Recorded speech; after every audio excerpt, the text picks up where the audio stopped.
YCP MLC Anantha Babu driver Subrahmanyam హత్య case దేశవ్యాప్తంగా సంచలనం సృష్టించిన విషయం తెలిసిందే. ఈ కేసు విషయంలో కూటమి ప్రభుత్వం సీరియస్గా ఉంది.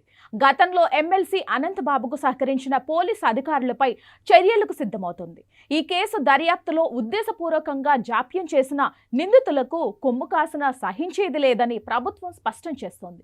ఇప్పటికే బాధ్యులైన అధికారులను సస్పెండ్ చేయగా ఇప్పుడు వారిపై క్రిమినల్ చర్యలు తీసుకునే దిశగా అడుగులు పడుతున్నాయి. ముఖ్యంగా ఎస్సీ/ఎస్టీ అట్రాసిటీ చట్టంలోని సెక్షన్ 4 కింద వారిపై కేసులు నమోదు చేసే అంశాన్ని ప్రభుత్వం తీవ్రంగా పరిగణిస్తోంది.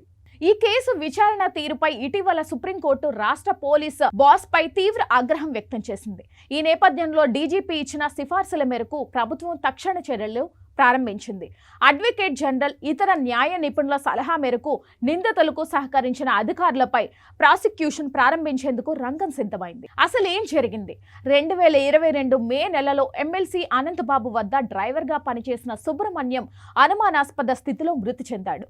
రోడ్డు ప్రమాదంలో చనిపోయాడని నమ్మించేందుకు అనంతబాబు స్వయంగా మృతదేహాన్ని తన కారులో సుబ్రహ్మణ్యం ఇంటికి తీసుకెళ్లారు.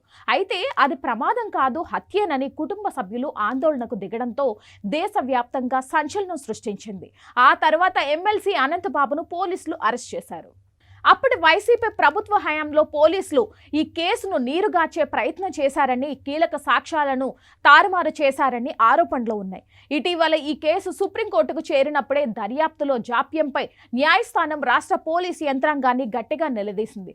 దీంతో అలర్ట్ అయిన ప్రస్తుత కూటమి ప్రభుత్వం అనంతబాబుకు సహకరించిన అధికారుల జాబితాను సిద్ధం చేసి వారిపై కఠినమైన క్రిమినల్ చర్యలు తీసుకోవాలని నిర్ణయించింది.